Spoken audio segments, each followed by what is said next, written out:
Hey, Tony Gaskins here, popping in at my youngest boy practice, and then my wife bringing my oldest boy for his practice. But you know what? I want to talk to you about this because we in this time in October. You know, it's certain words you cannot use on here, but a lot of you know what October is awareness for, and that's very, very important. And I want to be honest with you about this. One of the things that happens now, women know of this as well, but I would estimate 80% of men are physical at least once in their life with a woman. And when I say physical, you know what I'm talking about. And this is something that's very, very serious. And this is something that, this is the one thing, and a lot of times people don't really get what I mean by this. When I say this is the one thing, when it gets to this point, the relationship is over. So if you're in a relationship and this right here happens, you can't say so many words. This right here happens. This right here happened. This right here happened. Or anything of the sort. Some guys, it might be a pinch. Some guys, it might be in your thigh, in your arm. It's a wrap. It's a wrap. And I was in a relationship like that when I was a young man, probably 19 years old. And it wasn't something that was a daily thing or a weekly thing. But when things got out of hand, I realized anything could have happened.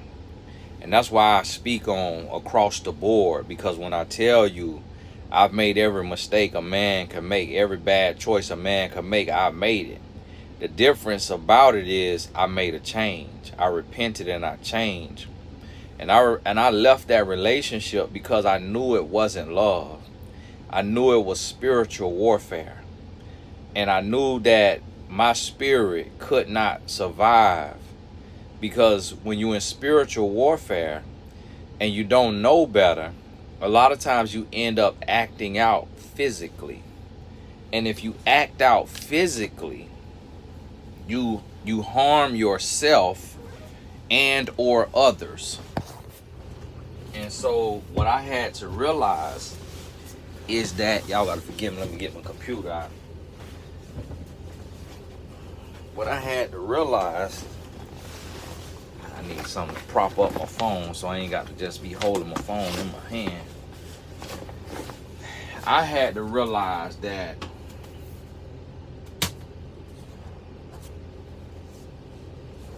if I stayed in that relationship, it was eventually gonna cost me everything. It would have cost me my freedom, my life, or her life, or both of our life.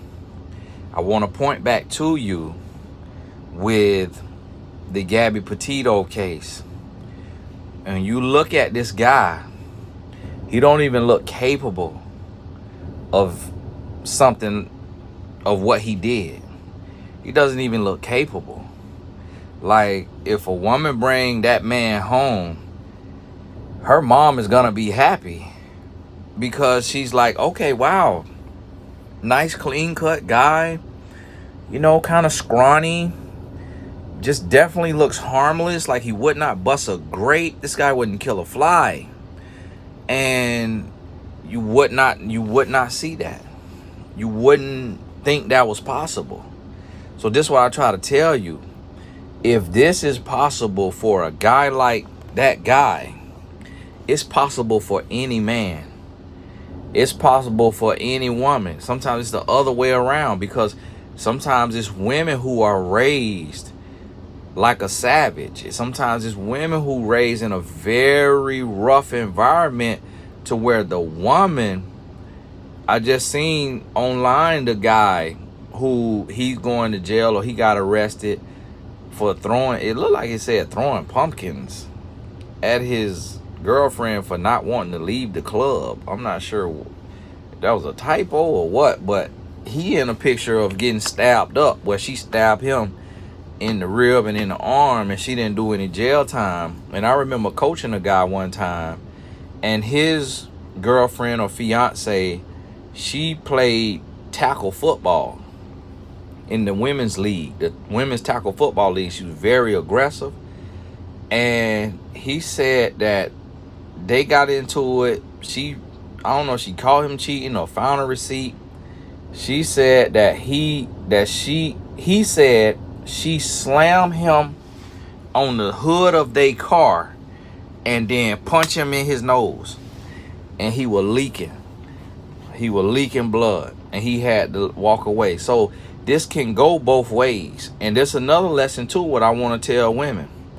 A lot of times women, I'm going to tell you something as a woman, don't ever in your life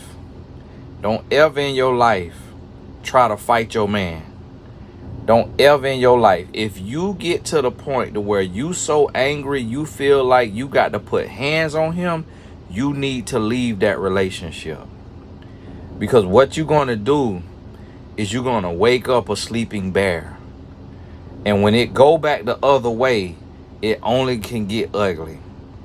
And I have noticed too in this, because this go both ways, I've noticed a lot of women get comfortable behind the shield of being a woman and will spit in a man's face, will slap a man in the face, will punch a man in the face, will punch a man in the nose, and then go to, start screaming.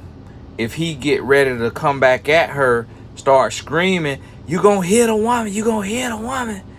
And it's like, there are men that absolutely yes, he will. And at the thing about it is, some men are raised, you fight whoever, man, woman, dog, cat, you fight whoever or whatever put hands on you. And then there's some men who raised to walk away if a woman try to fight him, if a woman hit him. There's some men raised to walk away, but even that man will have a breaking point. So this go both ways. And now, and to the man, never ever, if you feel like as a man, you got to put hands on this woman, for one, you in the wrong relationship. You're in the wrong relationship. If as a human being, you feel like you got to put hands on another human being for any reason other than self-defense, you need to go get help. You need to be in anger management, and you need to be in therapy. And I'm going to tell you, when things get physical with intent to harm, the relationship is over. 99.9% of the time, the relationship is over.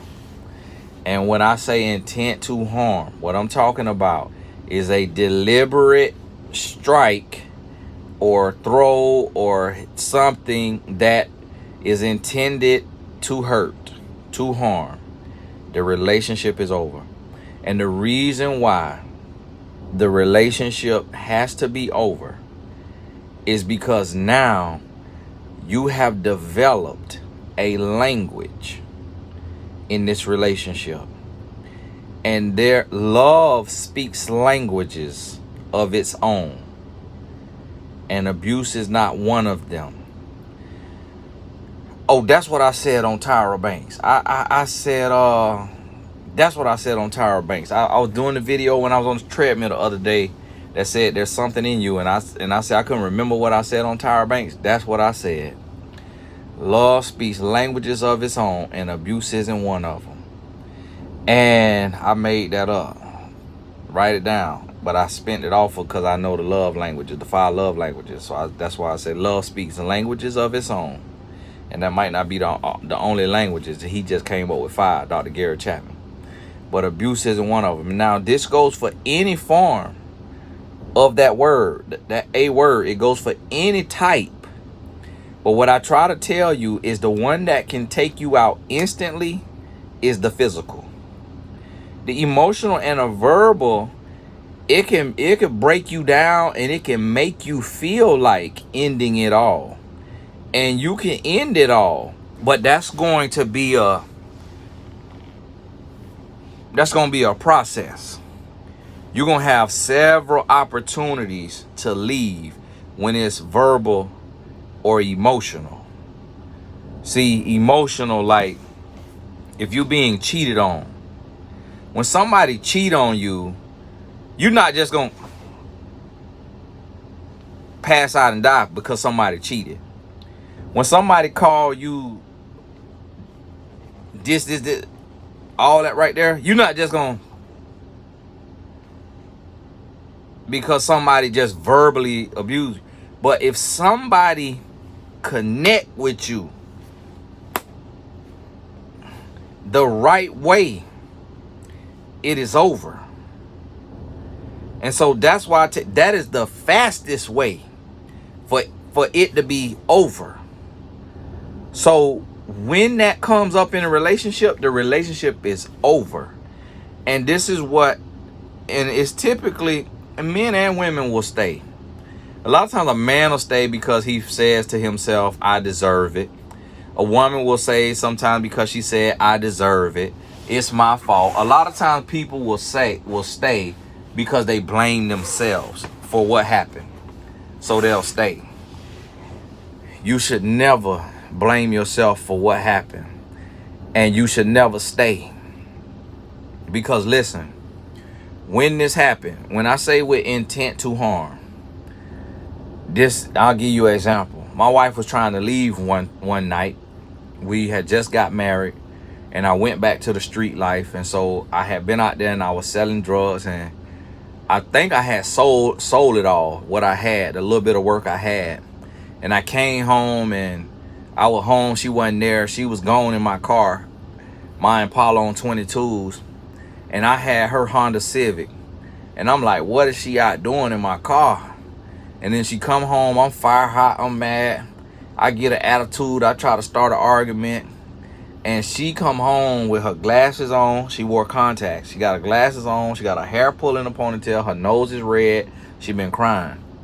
Because we just got married. Our son was in the intensive care unit. And I went back to the street life. So at this point, she feeling like a failure. She like, I just had a baby from a bum. I had a baby from a man who done finessed me, who claimed to be mature, who claimed to be growing, and then he go back to the streets after I just had his baby. So she was crying, she was distraught, and she's like, I'm leaving. And I grabbed her, and I was bear hugging her, trying to hold her. Please don't leave, please don't leave, please talk to me, please talk to me. And she kicked out that bear hug, and I realized, if I try to hold her with the amount of force it will take to hold her, with her using force to get away, I will end up hurting her. So I let her go. And I let her go because I had no intent to harm. So that's the differentiation that I want you to understand. Had she got ready to go and I threw a blow to try to knock her out, that's intent to harm. Had I did this, the cut of air, that's intent to harm. So although I shouldn't even grab the bear hugger, I shouldn't even did that. But my intent was not to harm, so I let her go when I saw she really was serious about going. And sure enough, she left. She left. And before she came back, I begged her. She was gone 3 days. That's where I created the 72-hour rule from, that I write about, that we wrote about in the book, A Woman's Influence, our last book. And I begged her, called her all day long for 3 days straight. I didn't run off in the sunset and go cheat with another woman and just let her go and call her bluff. No, I chased her. I'm calling because I knew it was my wife. I knew I made a stupid decision by going back to the streets. She wasn't leaving me for cheating on her. She wasn't leaving me for beating on her. She wasn't leaving me for lying to her. She would leave me for going back to the streets. And I'm begging her. She answered the phone finally on the third day, and she say, we talked, and she said, listen, in order for me to come back, you're going to have to stop selling drugs 100%. You're going to have to get back into the church, and you're going to have to get anger management for putting your hands on me. And I say, whatever you want me to do, I do it. Now, see, that's the thing right there. And I remember one time me and her, we got into it. We were having a discussion, kind of like an argument. And this was at the next apartment. So this was the one apartment, but this was at the next apartment. We had moved on up a little bit. And I had my shirt off, and we were sitting there having some type of argument. And I said, Satan, get thee behind me. And she slapped me on my chest. She said, don't call me Satan. And that wasn't intent to harm. She slapped me like get my attention, but I couldn't take that as intent to harm. Now, had she hit me with an uppercut, or had she caught me with a right across here, like that girl hit me with in the 9th grade, had she grabbed a knife and tried to stab me, that would have been intent to harm. Relationship over. See, the thing about it is, we have couples to where something will happen, and next thing you know, you like this here, and you hemmed up on a wall, and you can't breathe, you about to pass out. You slide down the wall, and then when you come to, the next day, you like, he didn't mean it. He loves me so much that he gets like that. Like, it's because of the amount of love he has for me. I know without a shadow of a doubt that he loves me. I've had women tell me that. Listen, I was in a toxic relationship like that, and the young lady did not leave. Now, it didn't get to where it was knocked down, drag out, police, or anything like that, and all that, black eyes and all of that. But still, it was overboard, and the young lady did not leave. I don't know if she would have ever left. I left the relationship because I knew it wasn't love. And she told my sister that she loved to see me angry. When my sister told me that, I say, that's when I realized it was spiritual warfare. And she told me that if a man doesn't put hands on a woman, he doesn't love her.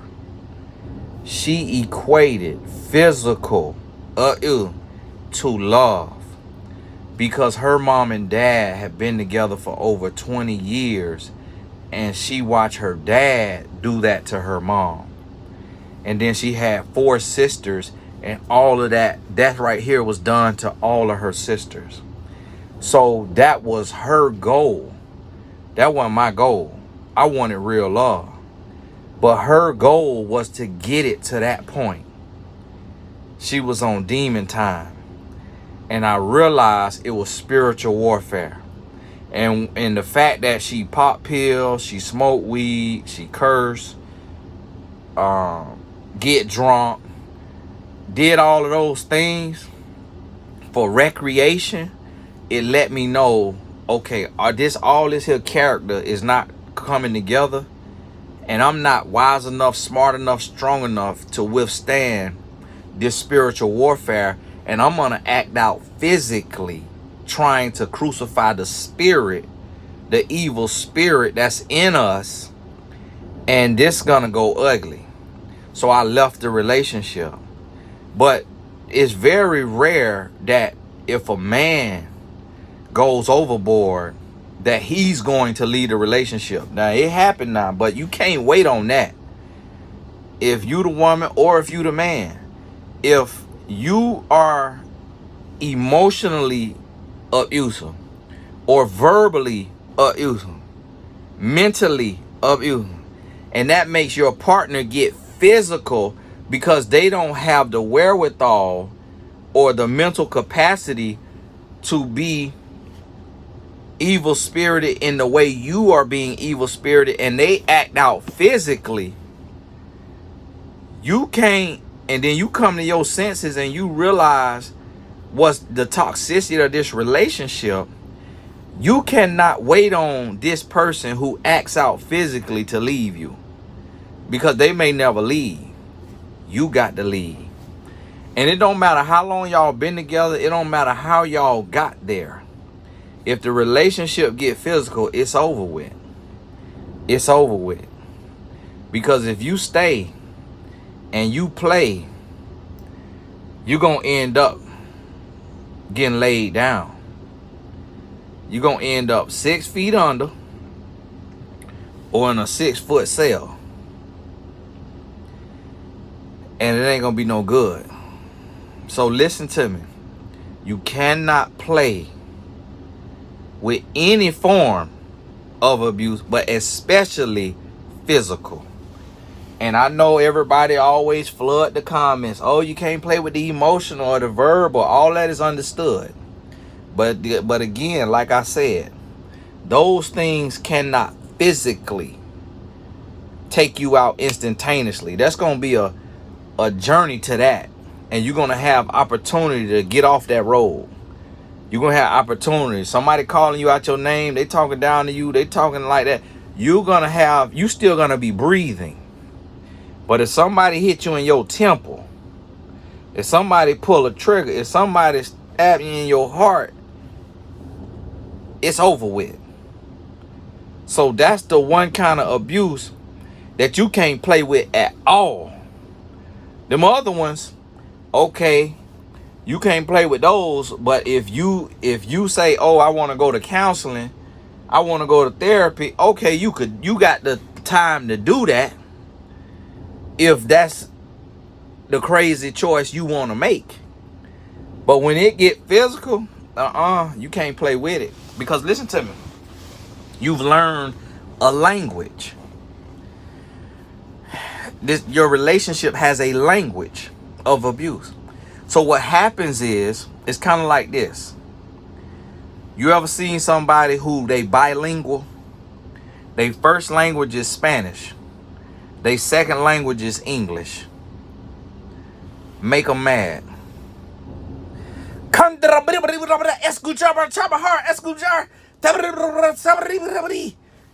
When they get mad, they're not speaking English, because that's the second language. They go into the first language. So now you understand what I mean by languages. When your relationship is bilingual and it speak love and it speak abuse, when things get heated, it finna speak abuse. Because that's the stronger of the two. That's the more dangerous of the two.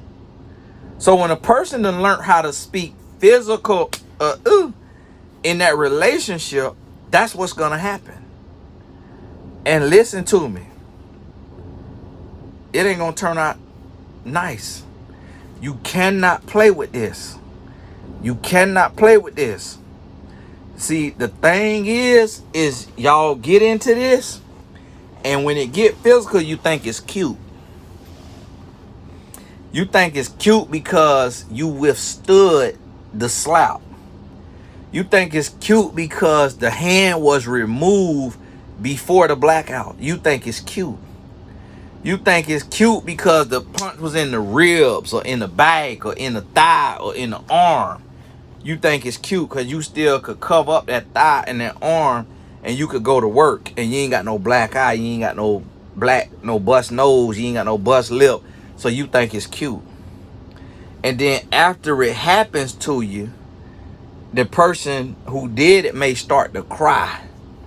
They may start to cry and, oh, I'm so sorry, and I wouldn't have did that, but you did this, and I wouldn't have did that, but you pushed me to that point. I told you don't push me to that point.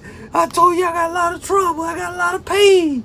And they'll do something like that, and they'll be crying, and then you go to crying, then next thing y'all know, y'all hugging and kissing, then you on your back, y'all making up, And then it goes through this toxic cycle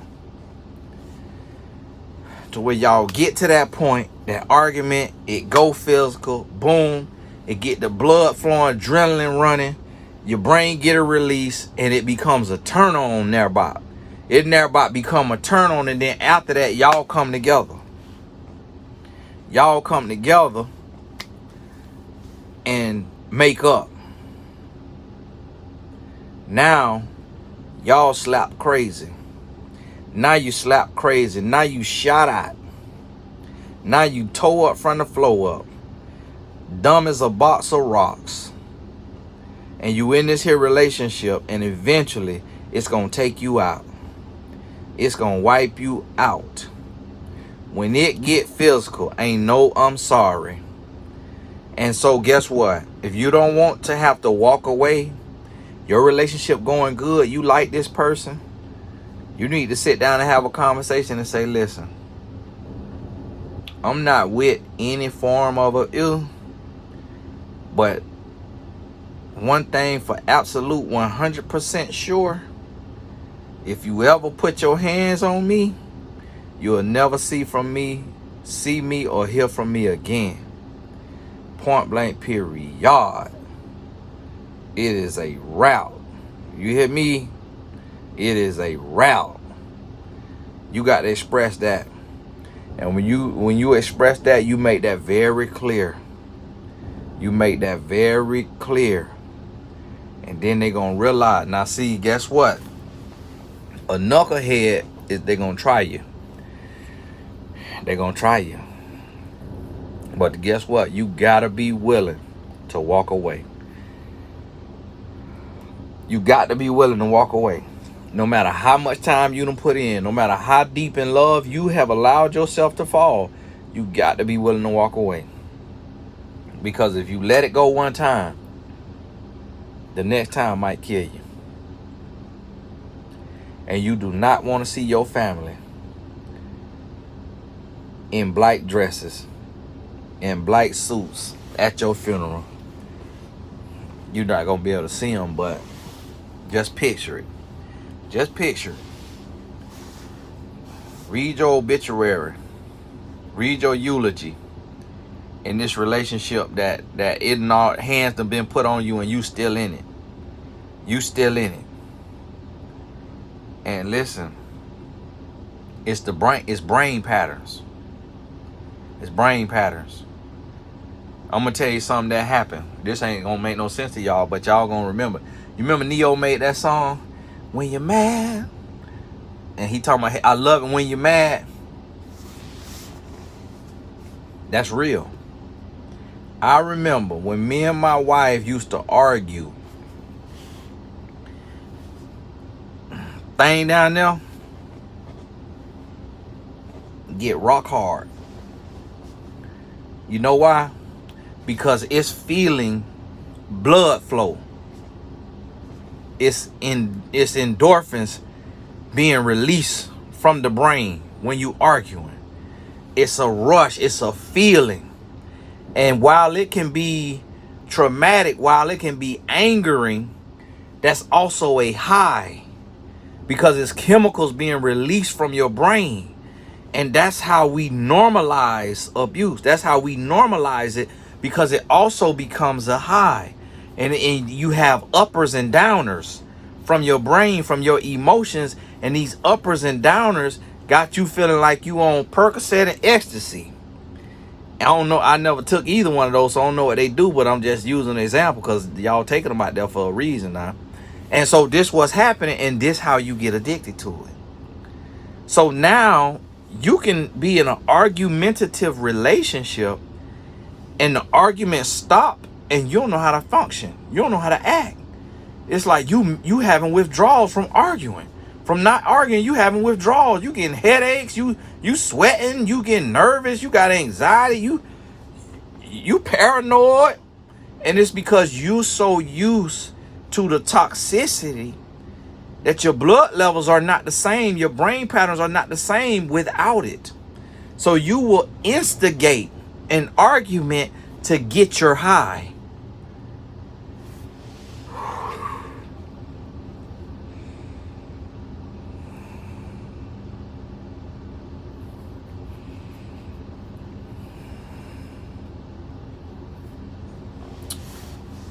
I'm telling too much truth.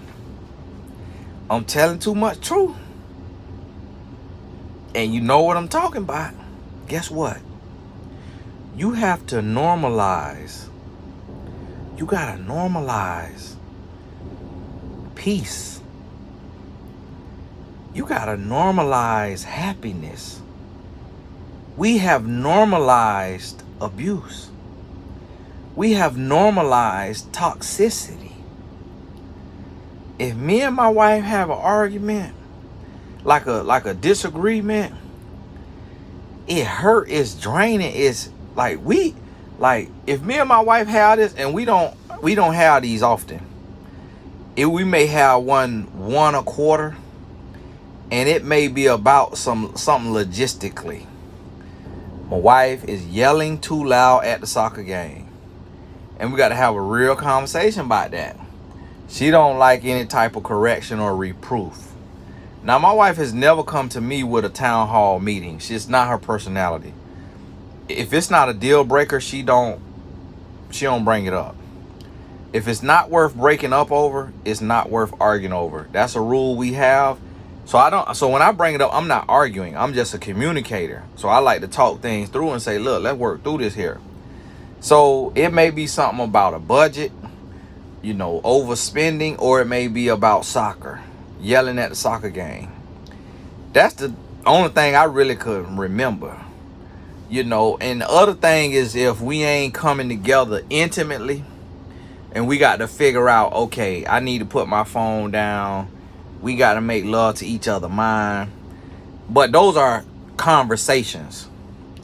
But even in those conversations, when we have those conversations, because it's like a confrontation, you addressing something, and nobody want to be wrong. Nobody want to be critiqued. Nobody want to be criticized. Nobody wants to be imperfect in the sense of, nobody wants to feel inadequate. So guess what? It's very draining. And on those nights, we can't sleep. Because we have normalized peace and happiness, that when we have a rift, we can't sleep. Me and my wife toss and turn. And I can count on my two hands in the 15 years. And that's very, very little for a relationship. If you've been in a relationship, you know that. Because a lot of relationships, you argue every day, or you argue every other day. You at least argue every week. So that's 52 times in a year at the minimum. So understand that you have to normalize peace. We have normalized abuse. We have normalized toxicity.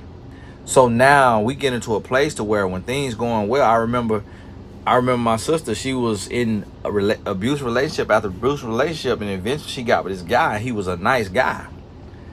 And she called me one time crying, and she let me tell her business. And all y'all, man, Tony, you be telling us a little bit. She gave me clearance to tell her business to help other women. She called me one time crying, and she was like, Tony, I just cannot keep a good man like this, man. He didn't do nothing wrong, and he would call me, and I'd just be like, you been cheating, ain't you? You been cheating. I know you cheating on me. And she was like, I just will start an argument with him for no reason. I'm accusing him of cheating. I'm doing this. I'm yelling at him. I'm trying to fight him. I'm going at him. And he didn't do nothing wrong. And he's a great guy. And she was like, it's just because that's all I'm used to. I'm so used to fighting. I'm so used to being angry.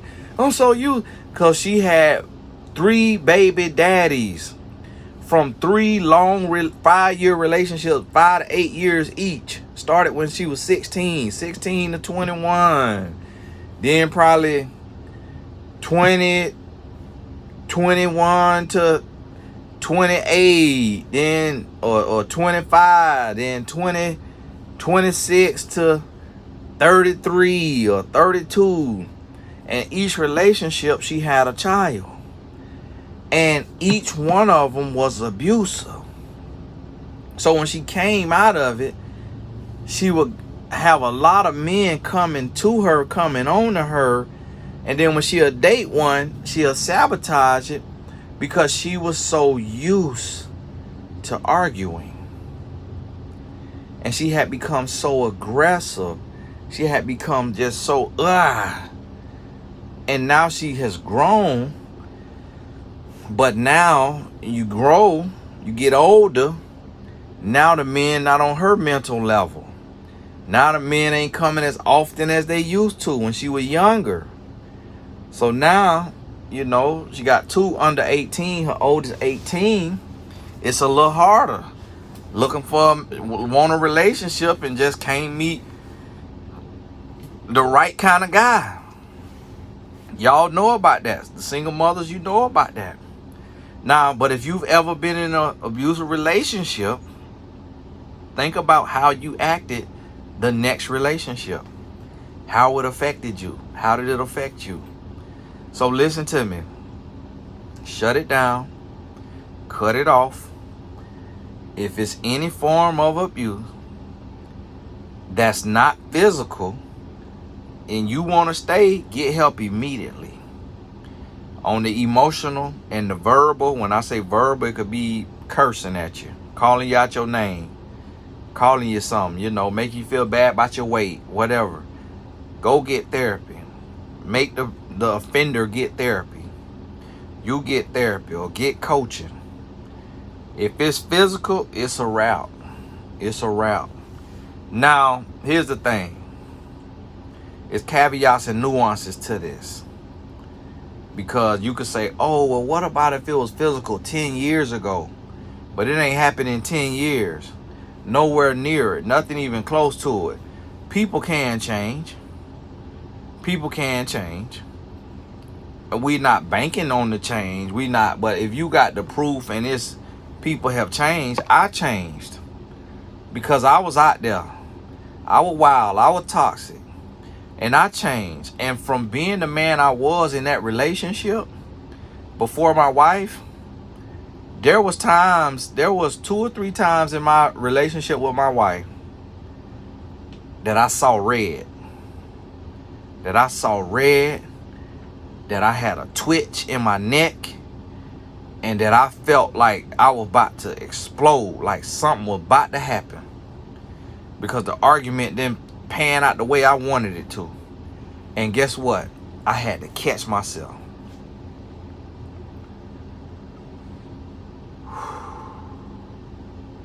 Remind myself I'm not in the spiritual warfare, the toxic relationship that I was in.